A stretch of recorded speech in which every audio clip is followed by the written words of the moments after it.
Picture this. It's a Tuesday afternoon in July 2016. You're walking through a park you've walked through 100 times, and suddenly, you stop.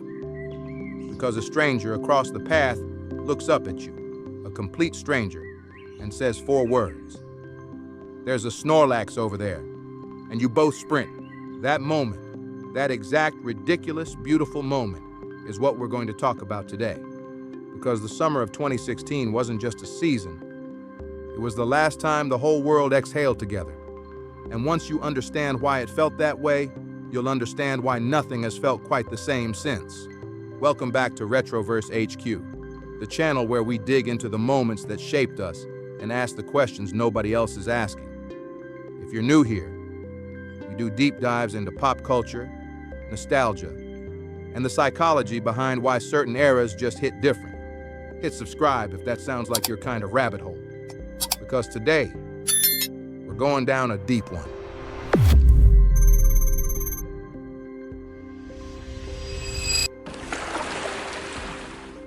Let's go back. July 6, 2016. Niantic releases a little mobile game called Pokémon Go. In 24 hours, it has more downloads than any app in history. In a week, it has more daily active users than Twitter. In 2 weeks, it has more engagement per day than Facebook. But here's the thing, and this is what most people get wrong when they talk about this. Pokémon Go wasn't just a game. It was a trigger. A trigger that unlocked something millions of people didn't even know they were missing. Think about the world in the summer of 2016. We were 3 months out from one of the most divisive elections in American history. Social media was already becoming a battlefield. The news cycle was already exhausting. Algorithms were already starting to sort us into separate realities. We were already fracturing. And then, out of nowhere, this stupid little app about catching cartoon monsters dragged everyone outside. And for about 6 weeks, we all lived in the same world again.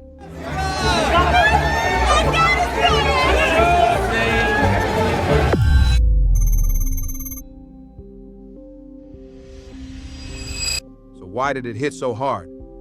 And more importantly, why does the memory of it still hit so hard? There are actually 3 psychological forces at work here. And once you see them, you can't unsee them. Force number 1, shared reality.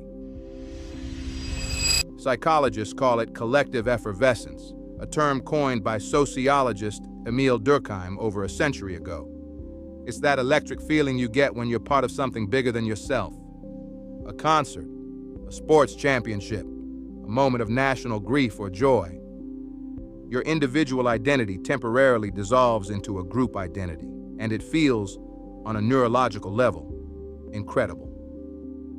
Pokémon Go was collective effervescence delivered through a smartphone. People who had never spoken to their neighbors were suddenly in parks together at midnight. Teenagers and 40-year-olds were having genuine conversations. Strangers were forming impromptu teams. The app didn't just overlay Pokémon onto the real world. It overlaid community onto a world that was quietly going lonely.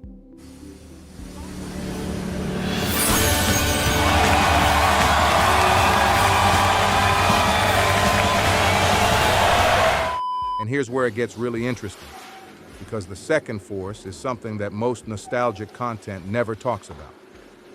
Stay with me. Force number 2, the last moment, before the algorithm era fully arrived. Here's a question for you. When was the last time you experienced something, a song, a meme, a show, a moment, and you knew that virtually everyone around you was experiencing it too? Not your algorithm bubble, not your niche community, everyone. Think about it. We used to have those moments constantly. The finale of a big TV show, a massive news event, a song that was inescapable on the radio. But by 2016, the algorithmic age was already fragmenting culture. Netflix was personalizing your feed. Spotify was curating your sounds. TikTok was a year away from global domination, but the infrastructure of personalization was already being built. Pokémon Go was one of the last things that cut through the algorithms. It couldn't be personalized. It was location-based. It required the real world. And so for those 6 weeks, we had something rare, a shared cultural text, something you could reference at work, at school, on a date, with your grandma, and there was a reasonable chance they'd know exactly what you were talking about. We didn't realize it at the time, but we were standing in the last warm patch of sunlight before the cultural winter of infinite personalization. Force number 3, nostalgia stacking. This one is almost unfair in how effective it was. Pokémon itself is already a nostalgia engine. It launched in 1996, meaning by 2016, you had a generation of adults who had grown up with Pikachu and Charizard and Mewtwo. So Pokémon Go wasn't just a new experience. It was a new experience wrapped inside a 20-year-old emotional memory. Psychologists call this nostalgic longing. When a new stimulus triggers old emotional associations, the dopamine response is amplified compared to either the new experience or the old memory alone. Essentially, Pokémon Go hacked nostalgia. It made adults feel like children again. It made children feel connected to something legendary. It bridged generational gaps through shared iconography. No wonder it spread like wildfire. It was psychologically engineered, accidentally or otherwise, to be irresistible.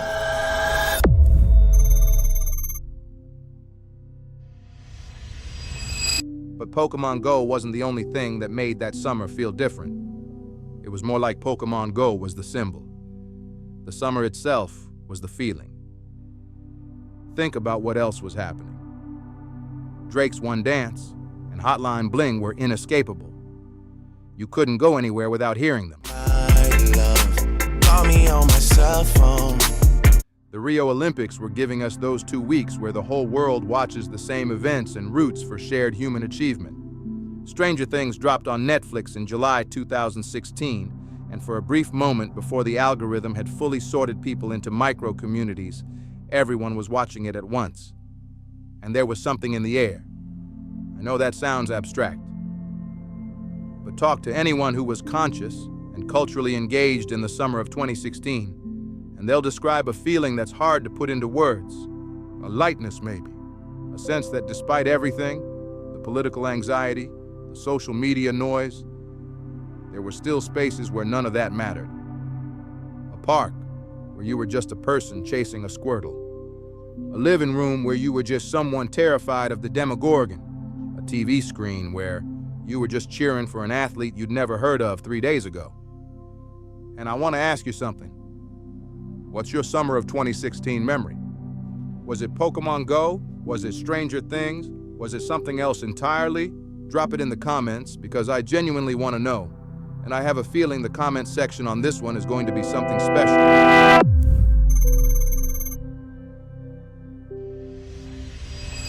So what happened? Why did that feeling end? The honest answer is, it didn't end in a single moment. It faded. By October 2016, Pokémon Go's active user numbers had dropped by 70%. The election happened. The world fractured more visibly than it had in a generation. The algorithms accelerated. TikTok arrived. Every platform doubled down on personalization. Culture didn't disappear. But shared culture, the kind where you and someone you've never met can reference the same thing and feel an instant human connection, that became harder to find. Today, the biggest shows on Netflix have entire seasons watched by massive audiences, and yet somehow we still feel like we're watching in isolation, in separate algorithm-assigned bubbles. Today, music is more personalized than ever, which means the song of the summer no longer belongs to everyone. It belongs to your Spotify Discover Weekly. Today, even memes, the last great democratic form of cultural currency, fragment faster than most people can keep up with. We are more connected and more isolated than any generation in history. And I think this is just my read. I think that's why 2016 nostalgia hits so hard. It's not actually about 2016. It's about what 2016 represents. A world where connection still happened accidentally, where a game could pull you outside and put you next to a stranger and make you both feel, for a moment, like you were in on the same secret. We're not mourning a year. mourning a feeling.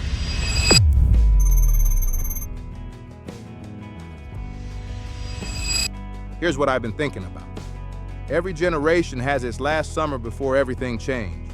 For boomers, it might be 1969, before the idealism of the 60s fully collapsed. For Gen X, maybe 1991, before the internet rewired everything. For millennials, it was probably 2001, the last summer of pure American optimism before September changed the world. For Gen Z and younger millennials, I think it's 2016. Not because 2016 was perfect. It wasn't. Not because life was easier. It arguably wasn't. But because it was the last summer where you could step outside, open an app, and accidentally stumble into humanity. Strangers in parks, chasing the same invisible things, laughing at the same ridiculous hobby, existing in the same shared reality for a few beautiful weeks. And maybe the lesson isn't to chase nostalgia. Maybe the lesson is to ask ourselves, what would it take to build those accidental connections again? What would it take to step outside, look up, and end up in the same moment as a stranger? That's worth thinking about. If this video made you feel something, even if it was just a flicker of that summer, then subscribe to RetroverseHQ. Because we do this every week. We dig into the moments, the eras, the feelings that shaped who we are, and we try to understand why. Hit the notification bell so you don't miss the next one. And seriously, drop your summer of 2016 memory in the comments. I'm reading every single one. This is RetroverseHQ, and I'll see you in the next one.